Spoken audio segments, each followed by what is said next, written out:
후회 없는 열심이라는 제목으로 말씀 드린 겁니다. 후회 없는 열심. 그 천재와 재능의 신화가 한동안 전 세계를 지배했고, 지금도 천재와 재능의 신화가 이 세상을 지배하고 있습니다. 그 천재와 재능의 신화가 지배하는 사회의 부작용은 뭐냐면 열등감과 변명을 양산해 낸다는 거예요. 천재와 재능 있는 자를 보면서 열등감에 빠지고, 또 천재와 재능 있는 자의 모습을 보면서 나는 천재가 아니기 때문에 이렇게 이런 일을 감당하지 못해 라고 하는 변명을 낳게 되는 겁니다. 우리가 음악사에서 모차르트, 또 팝 음악에서 비틀즈, 우리나라 같은 경우는 그 첼리스트 장한나, 이런 친구들이 천재라고 불리고 있지 않습니까? 그러면서 나는 그런 재능이 없어서 저 정상의 자리에 오르지 못한다. 아무리 애를 써도 타고난 씨가 다르기 때문에 우리가 저들처럼 될 수 없다라고 생각을 합니다. 그래서 내가 2등이 되는 건, 내가 3등이 되는 건, 내가 꼴등이 되는 건 운명적이다, 이렇게 생각을 하는 것이죠. 애를 써도 넘을 수 없는 벽이 존재한다라고 말을 하고 있습니다. 그 다니엘 레비턴이라고 하는 인간행동 심리학자가 많은 연구를 했어요. 그 모든 그가 마스터를 연구한 거죠. 그러니까 최고 분야에 올랐던 사람들을 연구했어요. 그는 모든 분야의 마스터가 되려면 그 유명한 1만 시간의 법칙이 필요하다라는 것을 발견하게 됩니다. 그래서 이것을 매직 1만이라고 하죠. 매직 1만, 마법의 1만 시간에 도달하면 누구나가 마스터가 되더라라고 말합니다. 그래서 이 1만 시간이 대략 하루에 3시간, 일주일에 20시간, 그래서 10년간 하루에 3시간을 반복적으로 연습하면 1만 시간에 도달하게 된다라고 얘기를 합니다. 여러분이 우리가 기도의 천재가 되고 기도의 1등이 되려면 하루에 3시간, 일주일에 20시간, 10년만 반복하면 그 사람은 기도의 분야에 있어서는 타의 추종을 불허하는 마스터에 오를 수 있다, 이런 얘기가 되는 겁니다. 그래서 안데르슨 에릭손이라고 하는 사람이 이 1만 시간의 법칙이 과연 현실 속에서 실제로 적용되고 있는가라는 것을 음악 아카데미 학생을 중심으로 해서 연구를 했어요. 그래서 베를린 음악 아카데미에 입학한 학생들을 3그룹으로 나누게 됩니다. 첫 번째 그룹은 뭐냐면 엘리트죠. 엘리트. 장래의 세계 수준의 솔로 주자가 될 수 있는 학생 그룹을 나누고, 두 번째 그룹은 그냥 잘한다라는 평가를 받는 학생들이 있잖아요. 그걸 B그룹으로 됐어요. 세 번째 그룹은 뭐냐면 프로급 연주를 거의 한 적이 없어. 입학한 다음에도 그냥 이 사람들은 이 학교를 졸업하면 공립학교 교사가 되는 게 꿈이다라고 생각하는 사람들이 이제 C그룹이었어요.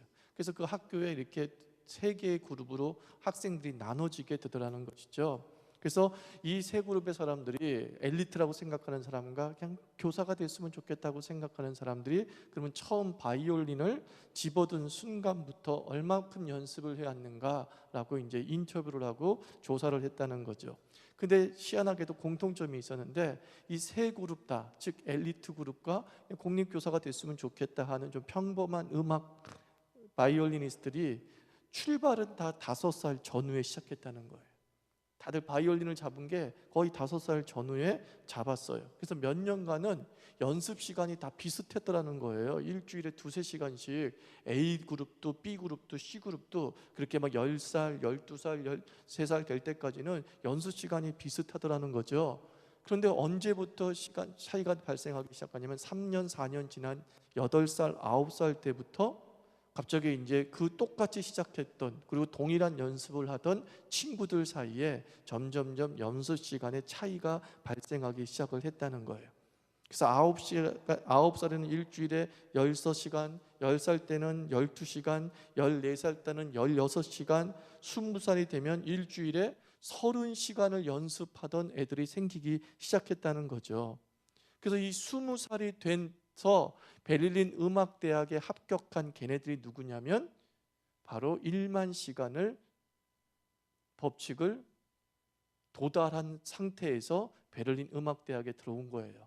그리고 그들이 엘리트 그룹에 속해 있는 거죠.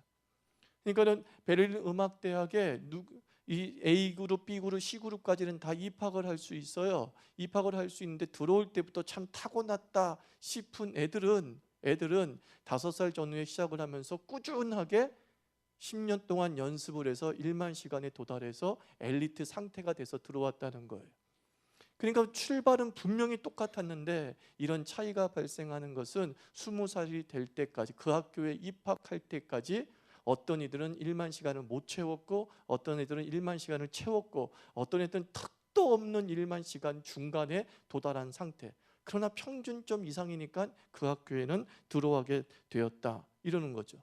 그래서 엘리트 그룹은 이미 들어올 때부터 1만 시간의 법칙을 통과했고, 그런 B그룹에 속하는 애들은 8,000시간, 그리고 미래의 음악교사가 되겠다고 하는 애들은 갑자기 시간 쭉 줄어들면서 평생 4,000시간, 그러니까 한 10년 가까이 4,000시간밖에 연습하지 않았어요.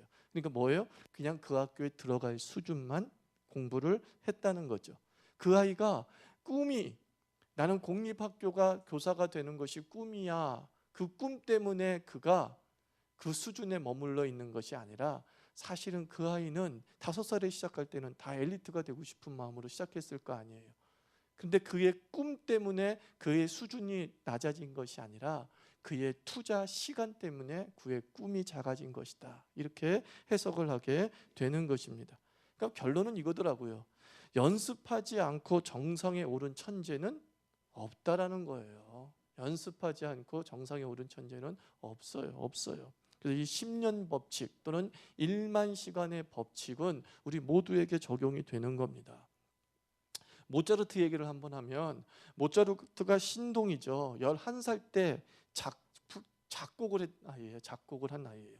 근데 그 모차르트가 11살 때 처음으로 작곡한 그 작품 7편의 무슨 피아노 협주곡들이 있대요. 그런데 그 작곡 내용을 보면 다른 작곡가들의 것을 좀 모방하고 배열한 것에 불과돼 절대로 걸작일 수가 없는 거래요. 그 아이가 작곡했다는 자체는 대단한 거예요, 11살 때. 그러나 결코 걸작품일 수는 없어요. 그게 11살 때 처음 작곡한 모차르트의 작품이야. 그런데 협주곡 9번 작품부터는 모차르트의 걸작품이라고 평가를 받아요. 근데 그때 나이가 몇 살이냐? 21살 때예요. 그러니까 딱 몇 년 흘렀어요? 10년이 흘렀어요. 처음 작곡을 시작하고 그리고 10년이 흘렀어요. 옛날에 볼프강 아마데우스 모차르트라는 영화가 있었잖아요. 살리에르 나오는 영화가 있었잖아요. 그 영화에서도 신동으로 나오지만 아주 열심히 연습하는 모차르트를 분명히 보여줘요. 괴짜인 모차르트고 천재인 모차르트인데 혼자 들어가서 연습하고 있고 애쓰고 수고하는 그 모습을 보게 되는 거예요. 타고난 재능 있는 건 분명하지요. 그러나 그 타고난 재능을 그냥 놔뒀으면 그도 얼마 있어서 평범한 사람이 돼버리고 마는 거예요. 근데 11살에 시작한 작곡을 꾸준하게 만들어 나가죠. 그래서 여러분도 아시겠지만 모차르트가 다작입니다. 굉장히 많은 작품들을 만들어 냅니다. 그게 뭐예요? 성실하다는 증거죠. 힘을 다했다는 증거라고요. 우리 어렸을 때에 우상이었던 비틀즈, 지금도 비틀즈는 현대 팝 음악의 조상이 아닙니까? 모든 어떤 만들어낼 수 있는 그런 리듬이나 이런 것들을 비틀즈가 다 만들어냈다, 이렇게 얘기를 하고 있죠. 1960년 사전에 센세이션을 일으켰대요. 근데 이 비틀즈 전기를 제가 한번 읽어보니까 얘네들도 참 대단한 애들이야. 어느 때는 뭐 그냥 그 밴드를 7일 동안 쉬지 않고 연주하고, 심지어는 106일의 밤을 4시간 동안, 매일 4시간 동안 106일 동안 밤에만 연주를 한 거예요. 그래서 이런 연주를 무려 4년간을 이렇게 보냈어요. 그래서 4년 동안 이 비틀즈라는 팀이 연습한 시간이 아니에요. 연주한 시간이에요. 자기가 무대에 올라와서 연주한 시간만 1200시간이래요. 그러니 연습은 얼마나 더 많이 했겠어요. 연주한 시간만 1200시간인데 그 1200시간을 연주하기 위해서 얼마나 그 또 모여서 연습을 했겠어요. 그래서 팝 역사에서 4년 동안 1200시간의 시간을 연주한 가수들이 전혀 없대요. 비틀즈가 유일해요. 전무후무하대요. 지금까지도 그렇게 많은 연주를 해낸 사람들이 없다는 거예요. 근데 바로 이 전기작가 필립 노만이 얘기하기를, 바로 비틀즈가 이렇게 전무후무한 음악을 창출해낼 수 있었던 이유는 그들에게는 지독한 연습벌레였다 이거예요. 지독한 연습벌레였다는 거예요. 정말 힘을 다해서 능력을 다해서 쥐어짜듯이 자기의 일들을 감당해냈다는 거죠. 근데 그것이 결국은 어느 순간 터지고 마는 거예요. 여러분, 바울이 열심을 다해서 주를 섬기라 그랬잖아요. 이 바울 자신이 얼마나 열심히 살았습니까? 3년간 아라비아 광야에서 정말 금식하며 성경을 묵상하고 연구했어요. 예수님이 바울을 부르자마자 바울이 바로 복음 전도하러 나가지 않았어요. 내가 아라비아 광야에서 3년 동안 있었다라고 갈라디아서 고백을 해요. 그건 뭐냐면 자기의 신앙과 인식의 틀을 완전히 혁명적으로 바꾸는 시간이었어요. 왜냐하면 자기가 유대교에 머물러 있었어요. 유대교에 오랫동안 젖어 있었어요. 유대교에 마치 그 만시간의 법칙에 의해서 완전히 물들어져 있었단 말이에요. 그죠? 광신도였단 말이에요. 근데 그가 예수를 만나가지고 혁명적으로 자신의 인생의 세계관이 바뀌는 거예요. 그런데 보세요. 사람이 예수를 만났지만 옛 틀은 쉽게 버려요, 못 버려요? 쉽게 못 버린단 말이에요. 근데 하나님께서 바울에게 제일 처음 준 사명은 뭐냐면 자기의 모든 인식의 틀을 기독교로 바꾸기 위한, 그리스도로 바꾸기 위한 3년의 시간을 줘버린 거예요. 그 3년은 바울이 엄청나게 뭐에 몰입한 시간이에요? 기독교에 몰입한 시간이에요. 이때까지 유대교의 시각으로 구약 성경을 읽었던 바울이 광야에 들어가서 예수의 시각으로 다시 구약을 팥버린 거예요. 그러고 나서 갈라디아서 로마서에 구약 얘기를 막 집어넣잖아요. 그죠? 아브라함의 이야기, 이삭의 이야기, 야곱의 이야기, 다 이게 씨다, 하나의 씨다, 바로 예수와 연결되는 거다 라고 하는 그 모형론적 신학을 만들어내요. 그것이 가능했던 이유가 뭐예요? 3년 동안 자기를 바꾸는 피나는 애씀이 있었어요. 피나는 노력이 있어요. 저절로 캐시 딱 바꿔서 기독교는 이런 거야 하고 막 그게 아니에요, 여러분들.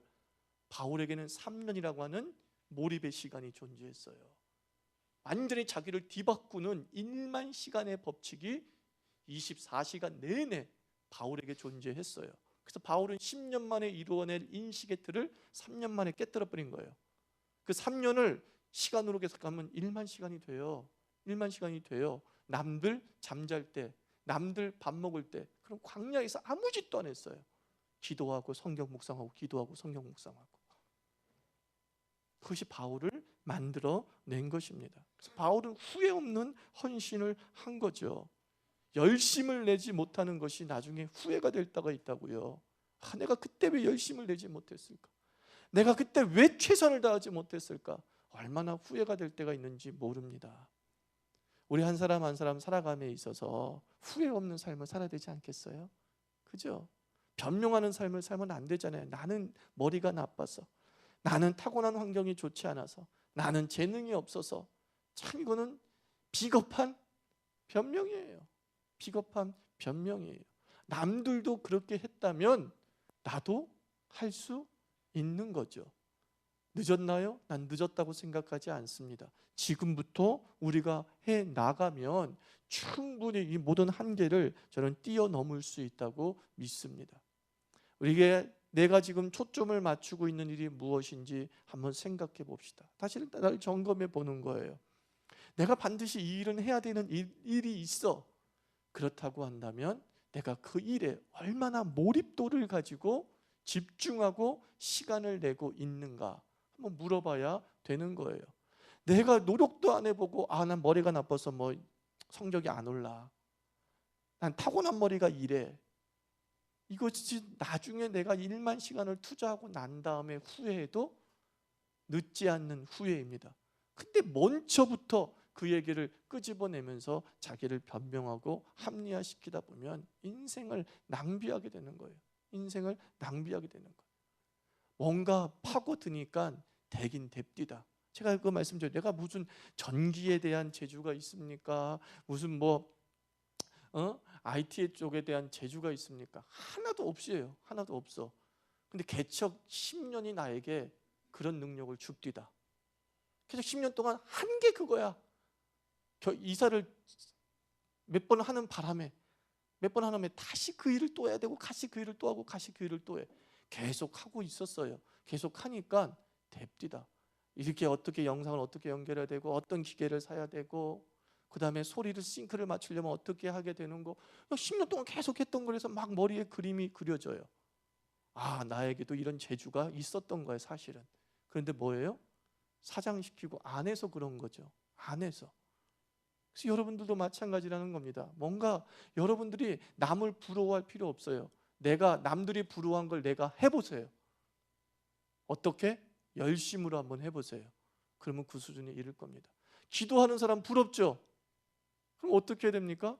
내가 한번 기도해보는 거야. 나도 1만 시간 기도해버리는 거야. 그럼 나도 어느 순간 그 사람에게 도달하지. 항상 부러워만 하고, 아, 나는 기도의 은사가 없나 봐. 세상에 기도가 왜 은사입니까? 그죠? 기도는 절대 재능이 아닙니다.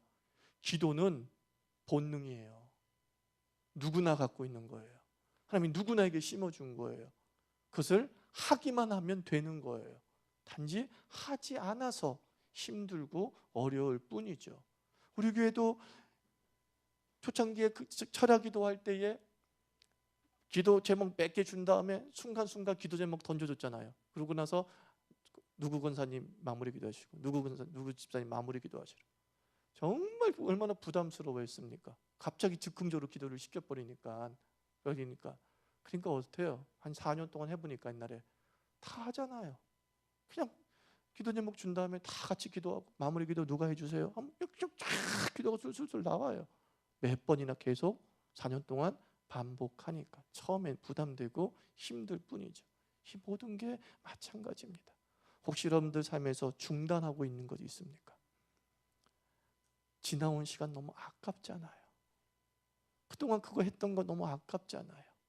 그 중단한 것들 다시 붙잡고 열심을 내서 주를 향해 달려가는 그런 그리스도인 되기를 주의 이름으로 축원합니다. 우리 좌우사님 인사 나눕시다. 열심 한번 내봅시다. 좀 더 해봅시다. 또 그래요, 좀 더 해봅시다. 그러면 반드시 좋은 결과가 나올 줄 믿습니다. 같이 기도합시다. 이렇게 기도하세요. 하나님 아버지, 생각해보니 내가 기도의 1만 시간은 한 번도 해본 적이 없는 것 같아. 그죠? 기도의 1만 시간. 그래서 계산하세요. 하나님 아버지, 기도의 1만 시간, 하루에 3시간이면 10년 걸린다고 하는데 좀 부담됩니다. 20년 내에 내가 1만 시간 도달하겠습니다.